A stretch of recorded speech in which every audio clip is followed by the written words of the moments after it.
অনেকদিন পর আবার আমরা নতুন বাইক কিনতেছি আর এবার হচ্ছে নতুন বাইকের মোড়ক উন্মোচন হবে ভাই। কাউন্ট রেডি 3 2 1 গো।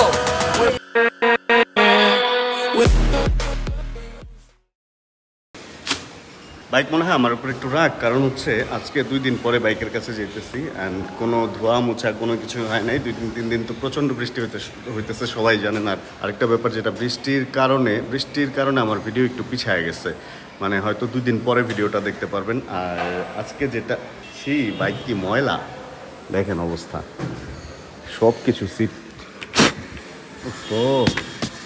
সব কিছু, ট্যাঙ্কের অবস্থা তো আরও খারাপ।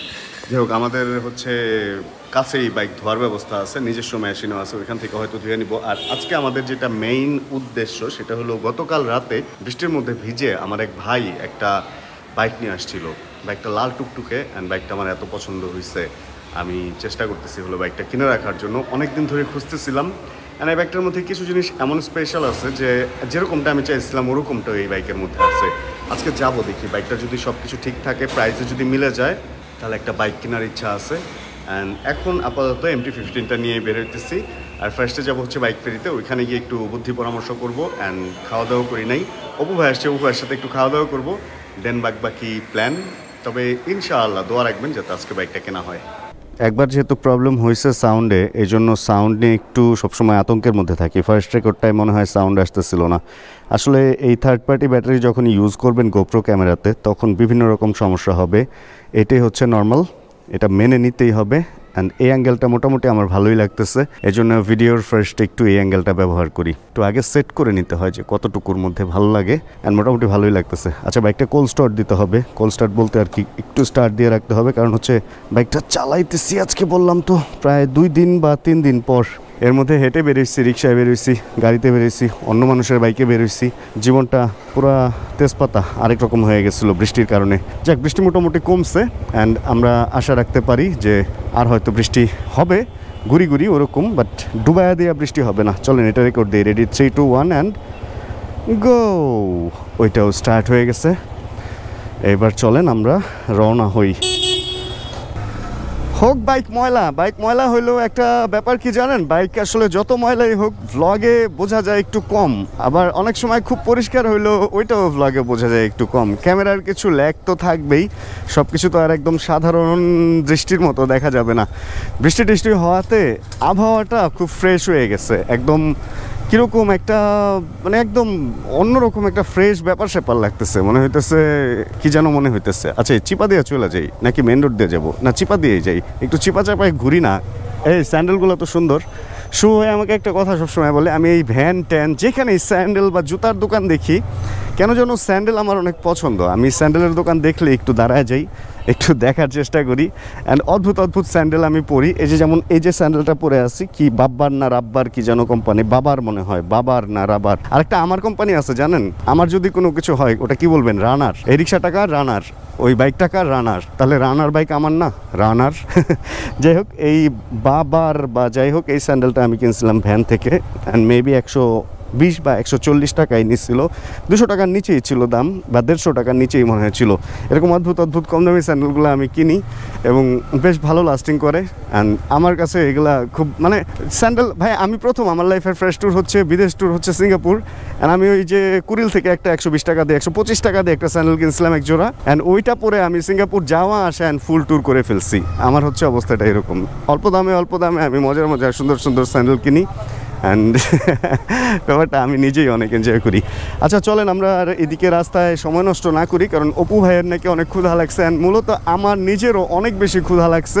আর খুব এক্সাইটেড লাগতেছে একটা ব্যাপারে, যে আজকে আমরা হয়তো বা একটা নতুন বাইক কিনতে পারবো। অ্যান্ড নতুন বাইকের ভিডিওতে সবাই আসলে প্রথমে বলতে চায় না যে ওইটা কি বাইক কিনবে বা কি, অ্যান্ড আমিও তাদের বাইরে না, আমিও বলতে চাইতেছি না যে কি বাইক কিনবো। বাইকটার ওইখানে যাই আপনাদেরকে দেখাবো, কারণ আসলে অনেক বাইক থাকে তো ওইখান থেকে কিনতে যাই আমরা একটা, তবে অনেক অনেক সময় দেখা যায় পছন্দটা চেঞ্জ হয়, এই জন্য আমি নিজেও এখন বলতে চাইতেছি না। তবে কালকে এইখানেই ওই বাইকটা আমি দেখছিলাম অ্যান্ড একটু চালাইছিও, মানে আমার কাছে যা লাগছে মনে হয়েছে যে নর্মালি তো 4V নীল দেখলে আমি বলি যে we made for each other, but ওই বাইকটা 4V না, কিন্তু এই বলেই তো দিলাম 4V না, যে 4V না, বাট ওইটা দেখে আমার কাছে মনে হয়েছে যে এইটা আর আমি মনে হয় made for each other. And চলে আসছে এইখানে, ভাই ব্রাদাররা মনে হয় ভেতরে, এখান থেকে যদিও দেখা যাইতেছে না, চলেন গিয়ে দেখি, এটা বন্ধ করি।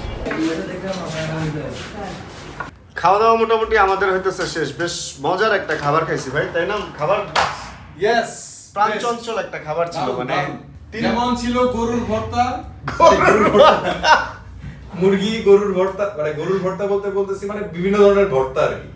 গরু খাসি মুরগি যে খাইতে হবে এমন কিছু না, আরো অনেক ধরনের খাবার আছে খাওয়ার জন্য। দুই রকমের হচ্ছে মাছের ভর্তা খাইছি, একটা শুটকি, একটা নর্মাল মাছ, আর একটা ডালের ভর্তা, তারপরে ভেজিটেবল দিয়ে অন্যরকম একটা ব্যাপার স্যাপার আসছিল। এখন যেই আমরা যাবো বাইক কিনতে, এর মধ্যে আমার এই যে ভাই আমার একটু খাইতে বসে পড়ছে, ভাইকে আমার বাসা থেকে আম্মু আদর করে খাবার দিয়ে দিচ্ছে। বাচ্চার আম্মু সুন্দর করে একটু বাদ হয়ে গেছিল, ভুল একজন গরু বিলা ফেলছে না, মাছের ভর্তারে গরুর ভর্তা বানায় ফেলছে। যাক, এটা হইলেই আমরা তারপরে কোন একটা বাইকের পেছনে বসে চলে যাবো, কারণ বাইক মোটামুটি ফাইনাল তো। তা এখন জাস্ট হেলমেট নিয়ে যাবো, কিন্তু চালায় চলে আসবো যেটা নিবো, ধুইতেও বইলা রাখছি, এরকম একটা অবস্থা। মোটামুটি ওইটাই ফাইনাল, তারপরে দেখবো ভাই ব্রাদাররা যদি বলে রাইট মানে ডান, তাহলে ওটাই ডান করবো আর কি। হ্যালো হ্যালো হ্যালো, হ্যাঁ এটা বাইক ফেরির বাইক। আচ্ছা, আমরা আসছিলাম হচ্ছে সবাই বাইক ফেরিতেই, আর কি মজার ব্যাপার, বাইক ফেরির লোকজন নিয়ে আমরা যাইতেছি এখন বিএসবি মার্টে, বাইক ফেরির বাইক নিয়ে যাইতেছি, এখানে স্টিকার লাগাই দিব না। আর আমরা আজকে তিনজনই হেলমেট, তিনজনের আছে, একটা দুইটা, আর আমি একটা হেলমেট, এই যে আমি তো হেলমেট পরাই। আর আমরা যেটা করবো আজকে এক বাইকে তিনজন ওঠার একটা রিস্ক নিব, কারণ হচ্ছে বাইক নিয়ে ফিরতে হবে। অ্যান্ড আমার বাইক চালাইতে ইচ্ছে হইতেছে না, বাইক আরো দুইটা আমাদের আছে, বাট চালাইতে ইচ্ছে হইতেছে না। আর একটু সামনে যান না, জায়গা নাই তো। ওরে ভাই, এটার সিট তো অনেক বড়, অনেকদিন পরে এরকম ফিলটা কাজ করতেছে যে একটা মোটরসাইকেল কিনতে যাইতেছি সবাই একসাথে, মানে অন্যরকম একটা ব্যাপার। এক বাইকে তিনজন উঠা এক মোটরসাইকেল কিনতে যাওয়ার মজাটা একটু আসলে একটু অন্যরকম। অ্যান্ড স্পেশাল একটা বাইক কিনতে যেতেছি আসলেই, আশা রাখি দেখলে আপনাদের ভালো লাগবে। তিনজন ওইটা কি ভুল হয়ে গেল, পুলিশ না ধরলেই হয় আজকে আমাদের। আমরা ঠিক করছি যে বাইকের ফুয়েল বাঁচাবো, এক বাইকে তিনজন ঘুরবো। আপনি লাল লাল গেঞ্জি পরে রয়েছেন কি, আজকে কোনো লাল বাইকের ডেলিভারি আছে নাকি? হ্যাঁ বোঝা যাচ্ছে। ভাই বাইকটা কি বিক্রি করে ফেলছেন? অনেক কম দেখা যায়। স্টিকার লাগানোর কথা বলেন না, স্টিকার কিন্তু লাগানো। আপনি কি আরে বাইক ফেরি লাগায় ঘোরাঘুরি করতেছে। জন্য বাইকগুলা ভিতরে রাখছি, ম্যাক্সিমাম গুলা প্রচুর বাইক আছে ভাই, আর বিক্রি তো হইতেছে। ফাঁকা কেন? আমি এটাই জিজ্ঞেস করলাম যে বাইক অনেক ফাঁকা, ওনারা আসলে বৃষ্টির কারণে যে উপরে এটা দিচ্ছে, বাট তারপরেও বাইকে একটু ময়লা হয়ে যায় রেগুলার, এই জন্য এই যে এখানে পালা দিয়ে রাখছেন নতুন নতুন সব গ্রাফিক্সের বাইক। ওরে ওয়াও, ওনাদের এটা হলো স্পোর্টস বাইক সেগমেন্ট, এখানে হলো সব স্পোর্টস বাইকের সেগমেন্ট, স্পোর্টস বাইকগুলো এখানে রাখে মোটামুটি। ওরে ভাই সবই তো স্পোর্টস বাইক। এই মামা কি খবর, খালি দেখি স্পোর্টস বাইক। আর এখানে হচ্ছে ব্র্যান্ড নিউ কিছু বাইক রাখছে, আর আমি যে বাইক নিব ওইটা কই রাখছে, ওটা সম্ভবত ওয়াশে দিছে। দাঁড়ান এই ক্যামেরা থেকে বাইরে হই। বেশ অল্প, মানে বেশ কয়েকটা কাগজপত্র নিয়ে হচ্ছে আমি আরিফ ভাইয়ের সাথে বসছি। এখানে এটা হলো ট্যাক্স টোকেন, আর এটা হলো একটা সার্ভিস বই, এটা হলো অ্যাকনোলেজমেন্ট স্লিপ, এটা হলো আরেকটা সার্ভিস বই, এটা হলো ব্যাংক জমা যেটা দিয়ে নাম্বার প্লেট তুলতে হবে, আর এটা হলো আরেকটা সার্ভিস বই। এনো মালিকের ভোটার আইডি কার্ডটাও আছে, দেখালাম না আর কি। এই যে হ্যাঁ, একটা ভোটার আইডি কার্ডও দিয়ে দেওয়া হয়েছে, সার্জেন্টের যেমনে দেখা। আজকে হচ্ছে অনেকদিন পর বিএসবি মার্ট থেকে বাইক ডেলিভারি নিব, প্রায় 2-3 মাস ধরে তো মনে হয় শুধু বাইক দেখতেছি যে কোনটা নেব। ওর মধ্যে থেকে একটা নিতেছি। কালকে আরিফ ভাই আমাদের ওখানে গেছিল রাতে, বৃষ্টিতে ভিজে ক্যামেরা সেট আপ করার জন্য গেছিল। সেই যে নিজের হাতে আমার সেটআপ করে দিয়েছে, যা আছে নিজের হাতে আমার সেটআপ করে দিয়েছে, ধন্যবাদ ভাই। আবার ব্লগিং শুরু করেন, তাহলে লাগায় দেওয়াটা মানে এটারে কি বলে সার্থক হইব। আমার লাগানো সার্থক হবে যদি সে ব্লগিং আমার শুরু করে, তা না হলে লাগানো হয়ে যাবে ব্যর্থ। আর এই যে হচ্ছে চাবি, এটা একটা হিরো কারিজমার চাবি, যদিও এটা আমি কিনতেছি না, যে বাইকটা কিনতেছি ওইটাও একটা হায়ার সিসি বাইক। অলরেডি বুঝা গেছে মানুষ বাজাজের, হ্যাঁ বাজাজের যেহেতু এগুলা দেখছেন সেহেতু তো বুঝা গেছেন যে বাজাজ N250 নিতেছি, কিন্তু কি কালার নিতেছি এটা হইতেছে দেখার বিষয়। এটার জন্য আমরা একটু ওয়েট করব, কারণ টাকা পয়সা কাগজপত্রের ব্যাপার আছে, এগুলা শেষ করি এরপরে ওইটা। এই তো মোটামুটি টাকা পয়সা বের করে ফেলছি, একটু অগুছালো টাকা দিতেছি এবার, কারণ হলো 1000 ম্যাশিং আছে, ম্যাশিং ওনাদের মেশিন আছে, প্রবলেম নেই। 1050-এর 1000 আর 500 নোট সব মিক্স করা, এ হলো ঝামেলা। এই টাকাগুলো রাখছিলাম হইলো যে এইগুলো একসাথে কইরা কোনো একটা কিছু করবো, মানে আর একটু বড় সড়ো প্ল্যান ছিল, কিন্তু কালকে বাইকটা দেখে এমন পছন্দ হয়েছে, এই জন্য যা টাকা ছিল আমার এখন খরচের অল্প কিছু টাকা ব্যাগে ছাড়া আর কোনো টাকা নাই, তেল ভরার টাকা নেই, এরকম একটা অবস্থার মধ্যে আছি। এন্ড এর বাইরেও কিছু আবার বিকাশে পাঠাইতে হবে, যেটা বিকাশে আছে। অনেকদিন পর আবার আমরা নতুন বাইক কিনতেছি, আর এবার হচ্ছে নতুন বাইকের মোড়ক উন্মোচন হবে। ভাই কাউন্ট রেডি 3 2 1 গো। নতুন বাইক খুলে ফেললাম, বাইক খুলে ফেলছি আমরা সবাই। লাল টুকটুকে বাইক, অনেক দিনের স্বপ্ন ছিল যে লাল একটা বাইক কিনবো, আর এর আগেও দুইটা বাইক দেখে গেছি, ওগুলা হচ্ছে 200 কিলো 300 কিলো ছিল, বাট ওই সময় কোনো একটা কারণে নিতে পারি নাই, কিন্তু এইবার বড় একটা চাবি সহ একটা লাল বাইক নিতে পারতেছি। ভাই কিলো কি 1400 না 1500? এই যে আমরা দেখি নিজের চোখে, একদম নিজের চোখে দেখা আমরা কিলোমিটার দেখতে পাইতেছি। এটা হচ্ছে চলছে 1 2 3 আই 1541, মানে 1550 কিলোতে আমরা নিতেছি একটা বাইক, আর এটা হলো 54 সিরিয়ালের। আর এবার হচ্ছে আরিফ ভাইয়ের কাছ থেকে বিদায় নিব, খাওয়া দাওয়া আমরা আরেকদিন খাবো। দুটা চাবি দিলাম, পরে হঠাৎ করে একদিন ভুলে যাবেন, কবে আরিফ আপনি একটা চাবি দিবেন, এই লাগা আগে দিয়ে দিলাম। চাবি একটা ঘরে রাখা দিই আমি, এই ইনটেক একটা আর একটা যে আপনার হাতে দিয়ে দিলাম ভাই, ভিডিওতে এই যে নেন ভাই, হাতে না হাতে একদম বুঝা পাইলাম। আর এবার হচ্ছে আমাদের অপু ভাই একটু টেস্ট রাইড দিবে। আপনি কি এই বাইক চালান নাই মনে হয় আগে? 250 দুইটা কি চাবি ঢুকাইতে হবে না একটা ঢুকাইলে? একটা ঢুকালেই চলবে। দুইটা পারলে ঢুকান, সমস্যা কি? ফোটা তো একটাই না? একটা ট্যাঙ্কে দেন, একটা ওইখানে দেন। হ্যাঁ, দুইটা দুই জায়গায় ঢুকাইলাম আর কি। ঠিক আছে, মজা হচ্ছে। এটার এক্সস্টের নোট স্টার্ট দিলেই বোঝা যাবে।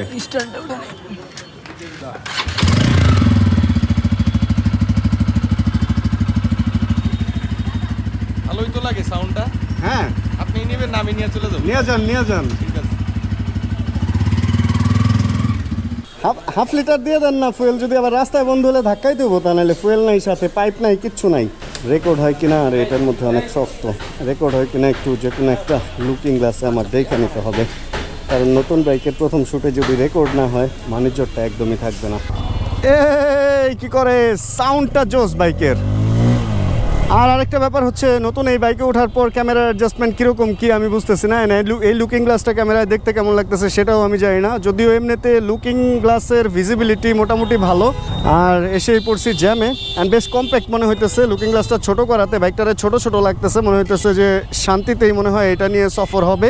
আর এখন এটার উপরে ওঠার পরে যেটা মনে হইতেছে যে এখনই এটা নিয়ে লং ট্রিপে বের হয়ে যায়। And break in period almost শেষের পর্যায়ে, যেহেতু কত দেখলাম 1542 কিলোমিটার। আর একটা এর মধ্যে একটা ইঞ্জিন অয়েল ড্রেন করবেন, এটার গ্রেডও আমি জানি না যে কোন গ্রেডের ইঞ্জিন অয়েল ঢালতে হয়, ওইটা ঢেলে দেন একবারে বের হয়ে যাব কোনো একটা ট্যুরে। এটা অথবা এমটি, কোনটা নিয়ে যাবো এখনো পর্যন্ত ঠিক করি নাই, দেখা যাক। যেটা নিয়ে যাই ওটা তো অবশ্যই জানতে পারবেন। আর এতদিন পর নতুন বাইক কিনে যে কি একটা শান্তি লাগতেছে। আর আরেকটা ব্যাপারও ভালো লাগতেছে যে আমরা বাইক কিনে আলো থাকতে থাকতে বেরোইতে পারছি। মানে নর্মালি আমরা বাইক কিনতে কিন্তু অন্ধকার হয়ে যায়, যাওয়ার সময় অন্ধকারে শ্যুট করি, ব্যাপারটা আমার একদমই মানে জমে না আসলে, একদম দরকার বলে ম্যান্ডেটরি এই জন্য শ্যুটটা করি, বাট অন্ধকারে শ্যুট করতে ভালো লাগে না। লুকিং গ্লাসটা আরেকটু অ্যাডজাস্ট করে নেই, সেই সেট হয়েছে। তো আরেকটা কি যেন লুকিং গ্লাস আমাকে বললো অপু ভাই যে ডমিনারের লুকিং গ্লাসটা নাকি অনেক সুন্দর সেট হয় বাইকে, বাট ডমিনারের ব্যাপারটা হচ্ছে ওটার লুকিং গ্লাসের দাম নাকি 6 থেকে 7 হাজার টাকা পেয়ার। আসলে এটা একটু টু মাচ। আর এই বাইকটা এখন উঠে আমার যেটা মনে হইতেছে যে এই বাইকটা মনে হয় লং টাইম আমার চালানো হবে, কারণ কমফোর্টেবল একটা ব্যাপার আছে এটার মধ্যে। অ্যান্ড এমটি যেটা আমার আছে ওইটা হচ্ছে মাইলেজের জন্য কিং, অ্যান্ড পাওয়ারের জন্য তো অবশ্যই।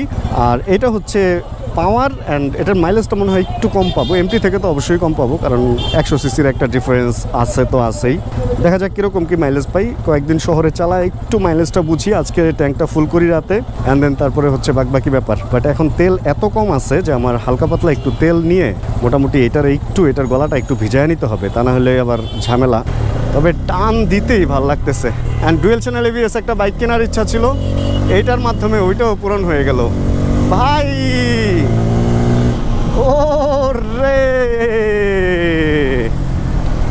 মজা তো পুরা এখানে, মানে ফ্যান হয়ে গেলাম।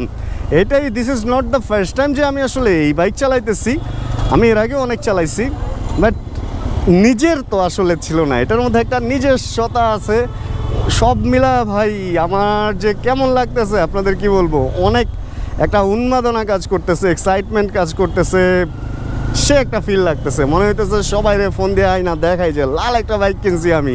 আর এই লাল কালারটা আমার খুবই প্রিয়।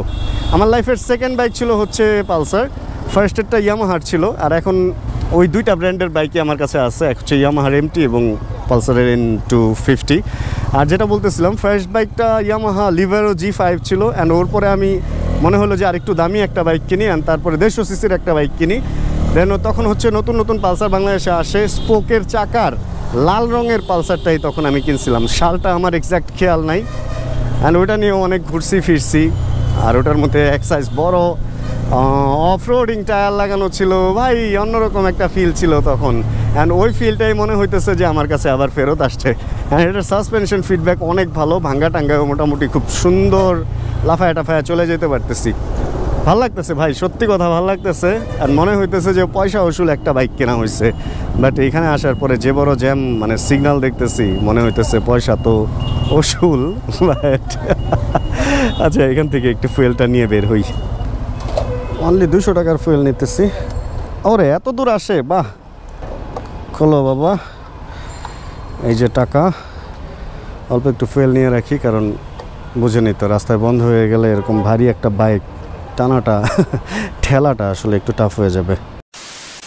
3 কাটা তেল উঠে গেছিলো, এখন আবার 2 কাটাতে নেমে আসছে। তার মানে আগে মোটামুটি ভালোই ফুয়েল ছিল। আমি ভাবছিলাম যে একদম ইমার্জেন্সিতে নেমে গেছে, তার মানে হচ্ছে একদম তেল নাই। বাট আসলে ইমার্জেন্সিটা মাত্রই হয়তো শুরু হয়েছিল, অ্যান্ড ইমার্জেন্সিতেও মোটামুটি 2 থেকে 2.5 লিটার মিনিমাম তেল থাকে। এই হলো অবস্থা। অ্যান্ড আরও 200 টাকা নিয়ে নিছি, মোটামুটি নিশ্চিন্ত। আজকে উত্তরা বাসায় যাওয়ার প্ল্যান আছে রাতে, ওই পর্যন্ত আশা রাখি ভালোই যেতে পারবো। আর পালসার N160 N250 আমি এর আগে যে বাইকগুলো চালাইছি, দুইটাই হচ্ছে একদম নতুন ইঞ্জিন ছিল, বেশ গরম হইতেছিল। বাট এইটা এখনো পর্যন্ত ওই গরম ব্যাপারটা ফিল করতেছি না, যেহেতু চিপা চাপা দিয়ে চালাইতেছি। এর আগে যেগুলো চালাইছি ওইগুলো চিপা চাপা দিয়ে বেশ একটা গরম ফিল পাইতাম পায়ের মধ্যে। অ্যান্ড এটা 1400-1500 কিলো হয়ে গেছে, সম্ভবত ইঞ্জিন অয়েলও ড্রেন করা, এ কারণে ওই গরম ফিলটা একদমই বোঝা যাইতেছে না। যাক ভালো, ঢুকছি হচ্ছে আবার চিপা দিয়ে। অ্যান্ড এই বাইকটা ওই বড় লুকিং গ্লাস লাগানোর কারণে যেটা হয়েছিল, চিপা চাপা দিয়ে ঢোকাটা আমার কাছে খুব টাফ লাগতো। মনে হয়তো যে অন্যান্য বাইক বা গাড়ির সাথে হয়তো ঘষা লাগবে বা কিছু। অ্যান্ড এটা ছোটো হওয়াতে যে কোনো জায়গায় আমার মনে হইতেছে যে হ্যান্ডেলটাই মেইন, মানে হ্যান্ডেলের চেয়ে লুকিং গ্লাসটা একটু একদম সমান সমান বা একটু চাপাই মনে হইতেছে। এই ব্যাপারটা বেশ, মানে এটা বেশ বেশ বেশ বেশ একদম বেশ সাপোর্টিভ হয়েছে আমার জন্য। হ্যাঁ হ্যাঁ, রেজিস্ট্রেশন করা, নতুনের মতো দেখতে পুরানো বাইক।